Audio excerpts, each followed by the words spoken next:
Who's number one right now for whips? I think that Tomasunas. Tomasunas, that guy's sick. The progression of Nick Tomasunas' whips, It's sick. Dude, he rips. Bike controls unreal. to see the progression, I'm like, dude, he's amazing.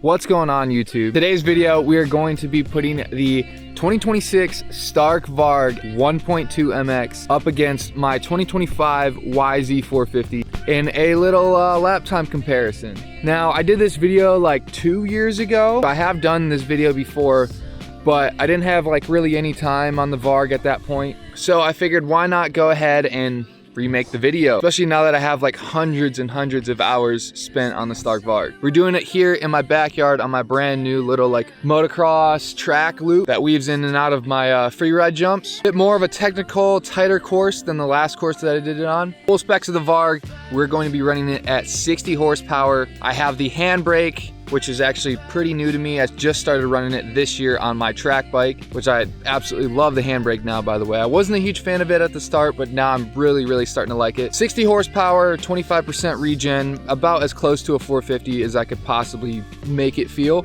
And then obviously the 450, it's bone stock. I do have like pretty stiff suspension on it because unfortunately, before I had the chance to film and record this video with a set of outdoor suspensions, I blew it out, and my like track softer suspension that I would normally ride the track on is junk. It needs to be completely redone. It's probably the worst feeling suspension I've ever ridden on, but that's okay because it has like 60 hours on it and I've never touched it, it's time for a refresh. That stuff was feeling pretty pogo sticky. So the 450 is bone stock. Besides the suspension, it does have the jump suspension on, which will make it a little bit more difficult to corner, but it should still be pretty close. And since this track really doesn't have like ruts or bumps or anything, shouldn't be too big of a deal, but we'll see how it's feeling once we get out there. But outside of that, both bikes are completely bone stock, same bars, same everything else. I did try to record this video last fall when I was still running the foot brake, and I did it on a sand track,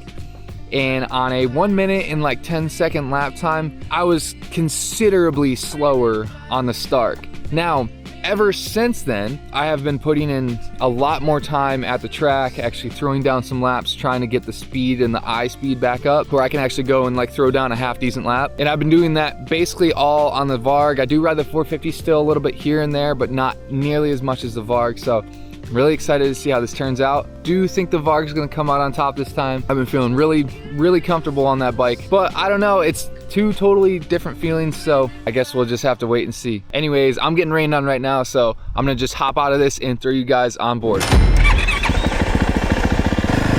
Shameless plug before we get going here. If you're 100% enthusiast like I am, whether it's gloves, goggles, eyewear, casual wear, whatever it is, be sure to use my code NICK15 at checkout. 15% off literally everything on their website. Also, shout out to Icon Meats, the sponsor on my bar pack. Literally my favorite go-to riding snack. So grab a few snacks for yourself and use my code over there as well. Okay, as you guys heard me mention, I'm gonna do 2 fast laps on this, turn around, go grab the Stark, and then do 2 fast laps on that. I've never done this with the handbrake on the Stark, so I'm very excited to see like an actual comparison, because I feel like you're way faster with the handbrake on the Varg. Because you don't have a clutch, you can kind of feed the power better with the handbrake. Do a warm-up lap here, and then we'll get straight into it.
As expected, it's pretty hard to turn this thing when the forks don't want to move.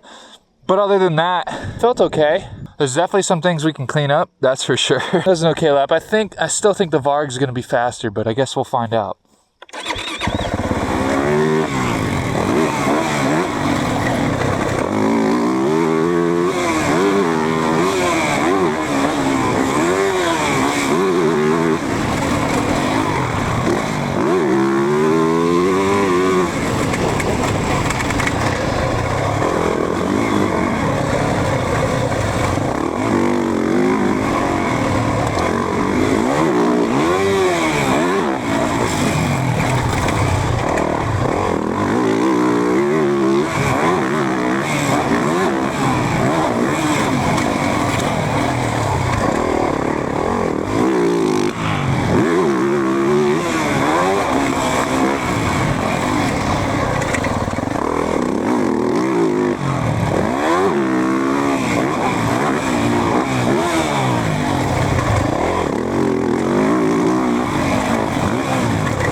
Okay, we got the Varg. I can talk a little bit quieter now. I do believe, like that 450, that second lap felt pretty decent. I still believe there's about 2 seconds on the table. I feel like there's always at least a second from where you think like is fast. But I believe there's 2 seconds, mainly in corners. But we'll rip the Varg now.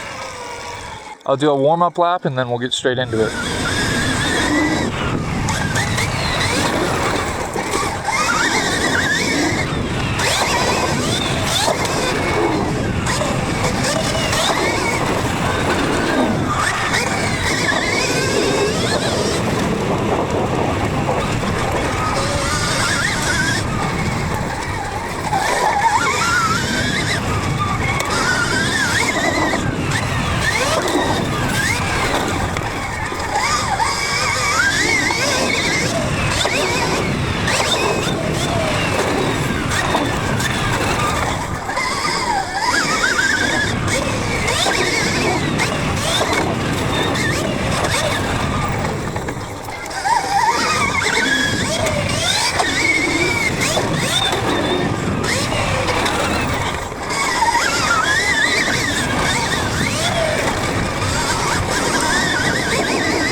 It definitely felt faster. I was also able to get the 2-2-3 in this. I haven't gotten this 2 out yet. That was actually the first time I've ever even tried the 3. I could probably get it though. I could get that on the 450 too, I just gotta pop the clutch. I just didn't do it. Definitely felt pretty quick though. I had a couple bobbles in some corners, but not terrible. Also, side note, this track is a blast. Shout out to Chad for making this. Very super Not supercross, it's like super motocross. SMX style. We'll line her back up, give it a second shot.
That was a decent lap too. I blew this corner out. I had a couple bobbles towards the end of it, but I did get this 2-2-3-2, which was sick. Just clipped it, but I got the corner good. But all right, I guess we'll cut straight to the results here. All right, it's the next day. Had a ton of fun doing a little back-to-back comparison on the 450 and the Stark Varg. I'm shocked, but I'm not shocked at the same time with those lap time results. And now here's why I believe the electric came out on top. As I mentioned earlier in the video, I have been trying to put in more effort into learning how to go fast on the Varg. Last year, I tried to do this exact video on like a 1 minute, 10-second sand track, and I was significantly slower on the start. And I sat there, I was scratching my head after that, and I was like, you know what, I need to figure out how to go fast on this bike because I know it's capable of it. I see other people doing it. I need to figure it out before I actually do a comparison again. Now, yes, I did have the stiff suspension on the 450, so that's probably about two-ish seconds a lap, you know, with that type of suspension, because that stiff suspension is very hard to turn with. So it's not like I can pivot the bike as well as I'd like to. So I figured that's about 2, maybe at the most 3 seconds a lap, which would still be, you know, still slower than I went on the electric bike if I had proper moto suspension on it. But the only other set of suspension I did have is super soft, and it's like impossible to go fast on that stuff as well because it's so soft. Anyways, the track conditions and the track style definitely played a role into it outside of suspension. The tighter track, the electric is obviously going to be superior. You don't have to shift. It's got more torque, so you can kind of just pull out of the corner, which in my opinion is sick. It's like having the best factory bike in the world at your fingertips. I love 4 strokes. I love 2 strokes. I love the motocross experience, the sounds, the smells, shifting, rev limiter, obviously. I love it just as much as the next guy. So I don't want to hear this, oh, electric BS.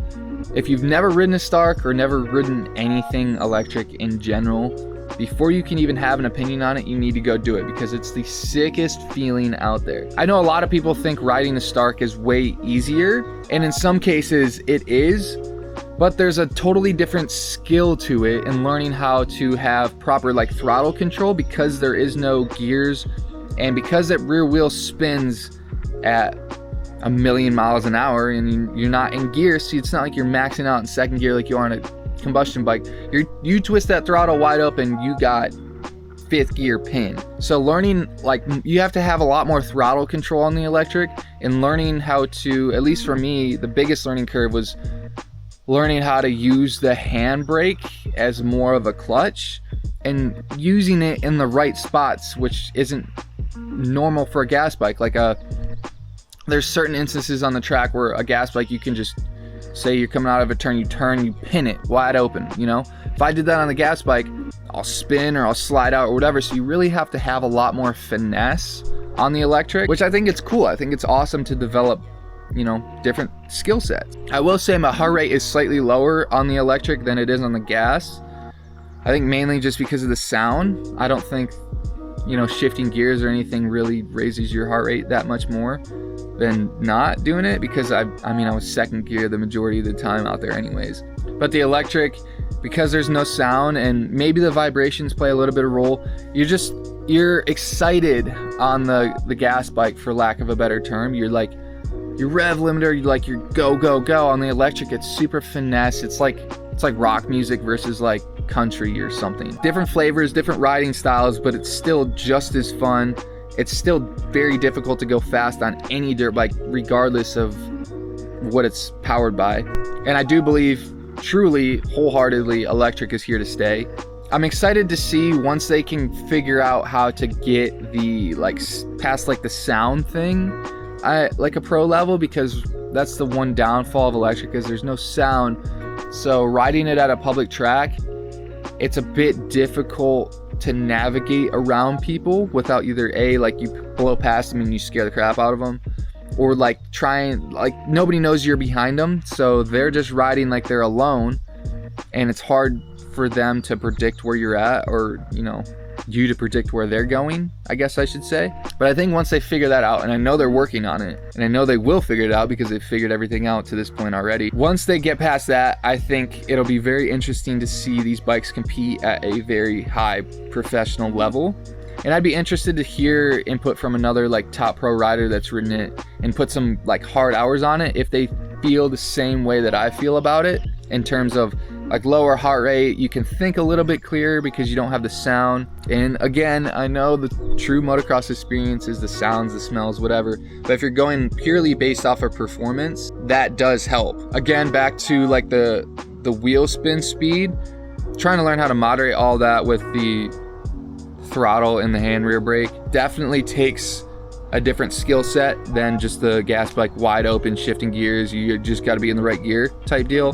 So there's pros and cons to both of them. There's different skill sets. It's different. It's not easier or harder in each way or another. It's just different. And I've probably got like 250, 300 hours, I would say. Honestly, probably more on an electric bike. But the majority of the time it was more like jumping it. And obviously there's a pretty big difference between jumping a gas bike and jumping an electric bike, all the way down to timing the jump, how the bike reacts in the air. And maybe I'll do a video on that next, because I have been preparing, or I was, I guess I should say, I was preparing to get called up for X Games Best Whip on the gas bike. So I was putting in some time behind the scenes on the gas bike, kind of relearning, and it's taught me a lot about the differences between the bikes in the air. So I should do a video on that next. But going fast, track-wise, it really depends on the conditions, the style of riding. But the majority of the time, the electric, once you learn it and learn how it works, I think it has more advantages than disadvantages. Anyways, those are my honest and genuine thoughts. The side-by-side comparison of both bikes. Again, before I get all these hate comments on it, I love everything two wheels, two-stroke, four-stroke electric. I literally just bought a two-stroke. I'm doing a video on that extremely soon, and maybe I'll compare the two-stroke to the electric bike next. I think that would be really cool, because just like two-stroke and four-stroke, or four-stroke and electric, massive difference, and different skill sets are required to go fast on both bikes. Anyways, that's it for this video. Drop a comment down below. I really do want to hear your guys' thoughts and opinions, and see if you have the experience riding the Stark like I do, if you're on the same level and same page as me. I think it's important information to put out there, because people, you know, we're on like year 3 of this Stark being available. People are still hating on it. People are still not accepting that it's good for the sport, regardless of their thoughts and opinions on it. People hate change, and I understand some opinions on it, but I truly do believe you just got to ride it and experience it for yourself, and put yourself in that perspective, and be open-minded to it, because it's part of the future of the sport regardless if you like it or not. Anyways, thank you guys so much for watching. Make sure to like, comment, subscribe if you aren't already. I know I'm tired of saying that, but it truly does help. But until next time, we will catch you guys later.